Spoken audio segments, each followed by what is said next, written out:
মইরা যায়। আরে বন্ধু বাড়িওয়ালার বাড়ি থাকবে না, এ বন্ধু জমিওয়ালার জমি থাকবে না, এ বন্ধু গাড়িওয়ালার গাড়ি থাকবে না। আপন ভাইটা পর হয়ে যাবে, এ বন্ধু তোর বন্ধুটা পর হয়ে যাবে।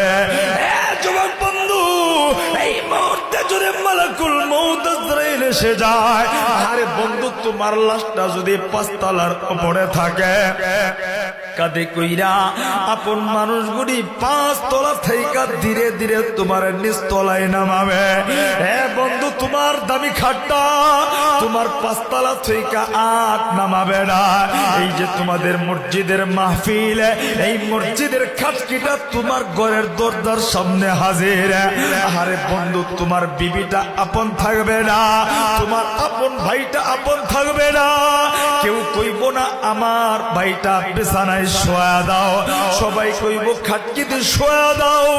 আরে বন্ধু কেউ তোমার জাজিম দেব না, আরে বন্ধু কেউ আমারে তোমার কম্বল দেব না। পাতলা একটা চাদর দিয়া খাটকিতে শুইয়া আর একটা পাতলা চাদর দিয়া তোমার ঢেকা দিবে। বন্ধু মসজিদের মাইকে এলানো হয়ে যাবে, এলাকার মানুষগুলি দৌড়ায় দৌড়ায় আইবা।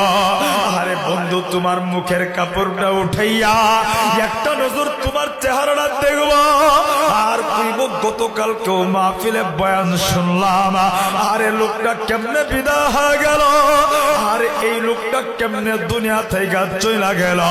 এ আমার মনোহরগঞ্জের ভাইরা, তুমি তাকায় দেখবা কেউ আপন নেই। সকাল হয়ে গেছে, সব মানুষ গলে আপন মানুষটা দৌড়ায় যাবে কুমিল্লার মনোহরগঞ্জের থানা বাজারে তোমার আমার লাইগা ৩ টুকরা নতুন জামা কিনের লাইগা। বন্ধু তুমি শুনতে পাইবা আল্লাহর ভিতরে মাইকে হইতেছে আব্দুল করিমের ছেলে আব্দুর রহিম নেই। এ বন্ধু কেউ দৌড়ায় যাইবা যখন থেকে তোমার আমার লাইগা বাস কাটনের লাইগা। আরে বন্ধু যেই জঙ্গলে যেই গোরস্থানে আমি তুমি দিনের বেলাও যাইতে ভয় পাই, এমন একটা গোরস্থানে আমার তোমার আপন মানুষ গুড়ি গর্ত খনন করবে। বন্ধু তুমি আমি তাকায় দেখবা উঠানের ভিতরে গরম পানি কইরা আমার তোমার গোসলের ব্যবস্থা হয়ে যাবে। আরে বন্ধু প্রচন্ড ঠান্ডার ভিতরে আমি তুমি কত দামি দামি পোশাক পরা মাহফিলে বসছে মনোহরগঞ্জের ভাইরা। কিন্তু এই মুহূর্তে যদি আমি তুমি মরে যাই, আমি মাওলানার দেহের ভিতরে দামি কোনো পোশাক থাকবে না। আরে বন্ধু তোমার শরীরের দামি পোশাক থাকবে না। এই ৩ টুকরা দা প্যাকেট কইরা আরে জানাজার নামাজটা পড়াইয়া এ বন্ধু তুমি তাকায়া দেখবা আপন মানুষগুলি তোমার লাশটা কাঁধে কইরা লইয়া এ বন্ধু কবরের পাশে রাখবে। যুবক ভাইরা, বৃদ্ধ বাবারা, দেখো না গুনার দিকে তাকাইয়া জীবনের তরে তওবা করতে পারো কিনা। নবী বলেন কেউ যদি গুনার দিকে তাকাইয়া 2 ফোঁটা চোখের পানি ফলাইতে পারে, আল্লাহ তার জীবনের গুনাহগুলি মাফ কইরা দেয়, আল্লাহ তারে কবুল কইরা দেয়। বন্ধু কারে তুমি আপন বাবা, দুনিয়াতে কেউ তোমার আমার আপন না। আরে তোমার আমার লাশটা কবরের পাশে রাখবে। আরে বন্ধু যেই মানুষটা দুনিয়াতে সবচেয়ে আপন, এই আপন মানুষটা তোমার আমার লাশটা খুলে লইয়া এ বন্ধু কবরের ভিতরে নামবে। আরে বন্ধু চিন্তা করে দেখো না, এই দেহটা বুঝবান হওয়ার পরে কোনদিন আমি তুমি মাটিতে লাগাই না। আরে বন্ধু বুঝবান হওয়ার পরে কোনদিন আমি মাওলানা মাটিতে শুয়ে পড়ি নাই। আরে বন্ধু আমার তোমার এই দেহটা কেউ কইব না এই কবরে একটা তুষক বিছা দেয়। আরে বন্ধু কেউ কিছু কইব না, আমি মাওলানার দেহটাও খালি মাটির ভিতরে শোয়াইয়া আরে মাথার গিট্টুটা খুইলা দিয়া তুমি তাকা দেখবা কারো দিলে কোনো মায়া নাই। পাষাণের মতো তোমারে মাটিতে রাইখা সবাই উপরে উঠা আরে কেমন যেন পাষাণ হইয়া একটা একটা বাস আমার তোমার উপরে দিবে, আমার তোমার কবরটা অন্ধকার হইতে থাকবে। আরে বন্ধু তুমি শুনবা, কে যেন ডাক দিয়া কই চিকন বাসটা মাঝখানে দিস না, মোটা বাসগুলি বুকের উপর দিয়া দে। এ বন্ধু বাসগুলি দিবে, আমি তুমি টাকা দেখবো কেমন যেন পাশার হয়ে বাসগুলি দেয়।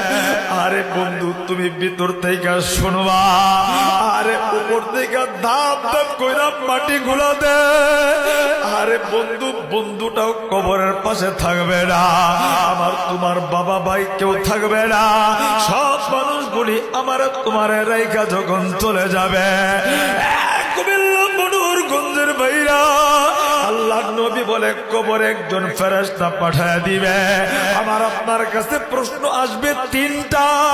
এক নাম্বার প্রশ্ন তোমার রবকে যদি আজকে তওবা করতে পারো, ওই কবরে যায় জবাব দিবা আমার রব আল্লাহ। দ্বিতীয় প্রশ্ন করবে ধর্মকে, আমি আপনি জবাব দিব ইসলাম। এ বন্ধু তৃতীয় প্রশ্ন করবে নবীকে, আমি আপনি বলবো মুহাম্মাদুর রাসূলুল্লাহ। আল্লাহর নবী বলে তিনটা প্রশ্নের জবাব যখন দিবা, একটা সেকেন্ডেও দেরি হবে না। আরে বন্ধু আমার আল্লাহ কবরের ভিতরে জান্নাতের গালিচা বিছা দিবে, আমার আপনার কবরটা জান্নাতের বাগান হয়ে যাবে। এ কুমিল্লা মধুরগঞ্জের ভাইরা, আল্লাহর নবী বলে যদি তওবা ছাড়া মরে, আরে বন্ধু প্রশ্ন করবে মার রব্বুকা রবকে, আমি আপনি জবাব দিতে পারবো না, শুধু বলবো লা আদরি, জানি না জানি না। দ্বিতীয় প্রশ্ন করবে ধর্মকে, আমি আপনি বলবো জানি না। এ বন্ধু তৃতীয় প্রশ্ন করবে নবীকে, আমি আপনি একটা জবাবে দিব জানি না। আল্লাহর নবী ডাক দিয়া কই তিনটা প্রশ্নের জবাব যখন দিতে না পারবো, একটা সেকেন্ডেও দেরি হবে না। আরে বন্ধু কবরের দুই পাশের মাটিগুলি পাশার হয়ে যাবে। আল্লাহর নবী বলে এমন জোরে একটা চাপ দিবে, এক বাজারের হাড্ডিটা ভাইয়া এ বন্ধু চূর্ণ বিচূর্ণ হইয়া আরে এক বাজারের ভিতরে ঢুকা যাবে। মনোহরগঞ্জের বাইরে শুধু তাই না, আল্লাহর নবী বলে শুধু কবরের মাটি চাপ দিবে তাই না, আল্লাহর নবী বলে তওবা ছাড়া গুড়ালে যদি কবরে যায়, আমার আল্লাহ কবরের ভিতরে বিষাক্ত সাপ গুলি আল্লাহ ঢুকায় দিয়ে। আল্লাহর নবী বলে সাপগুলি কামড়ায় কামড়ায় মাটির নিচে নামাবে, আবার আমার আপনারে কামড়ায়া কামড়ে উপরে উঠাবে। এ যুবক ভাইরা বৃদ্ধরা চিন্তা করে দেখো না, আমি তুমি রাস্তায় সাপ দেখলে রাস্তায় যাই না, ঘরের ভিতরে সাপ দেখলে ঘরে ঘুমাই না। এ বন্ধু যখন আমার আল্লাহ যখন কবরের সাপ গুলি ঢুকা দিবে, কোথায় পালাবা কোথায় যাবা? মনোহরগঞ্জের বাইরা শুধু তাই না, আল্লাহ নবী বলে তিনটা প্রশ্নের জবাব দিতে না পারলে আমার আল্লাহ আমার আপনার কবরের ভিতরে বিচ্ছুগুলি ঢুকা দিবে। বিচ্ছুগুলি নাক দিয়া কান দিয়া ঢুইকা ঢুইকা আমার আপনার এই দেহটারে কামড়া কামড়া খাবে। কুমিল্লা মনোহরগঞ্জের বাইরা কবরটা বড় কঠিন। জীবনের গুনার জন্য যদি তওবা করে কবরে যাইতে পারি, আমার আপনার কবরটা জান্নাতের বাগান। আর যদি গুনাহ লইয়া তওবা ছাড়া কবরে যাই, আমার আপনার কবরটা বড় জাহান্নাম হয়ে যাবে। মনোহরগঞ্জের ভাইরা, আজকের মাহফিলে দুইটা হাত উঠাইয়া ওয়াদা করো, চোখের পানি ফেলায় তওবা করো, আর জীবনে গুনাহ করব না। কারা কারা রাজি আছো? একটু দুইটা হাত উঠাইয়া একটু জবানটা কইলা আল্লাহ রে আল্লাহ কইয়া ডাক দেন না আল্লাহ, আর একটু মায়া কইরা ডাক দেন না আল্লাহ, আর একটু মায়া কইরা ডাক দেন না রে আল্লাহ। আল্লাহ যে হাত গুলি উঠায়া গুনার জন্য তওবা কইরা তোমার ডাকে, ওগো আল্লাহ তুমি কবুল কইরা নিও, মাফ কইরা দিও। আল্লাহ গো যারা হাত উঠাইছে এখানে অনেকের বাবা নেই, মা নাই, আল্লাহ তুমি কবর জান্নাতের বাগান বানায় দিও। যাদের আব্বা আম্মা বেঁচে আছে আল্লাহ সুস্থতার সাথে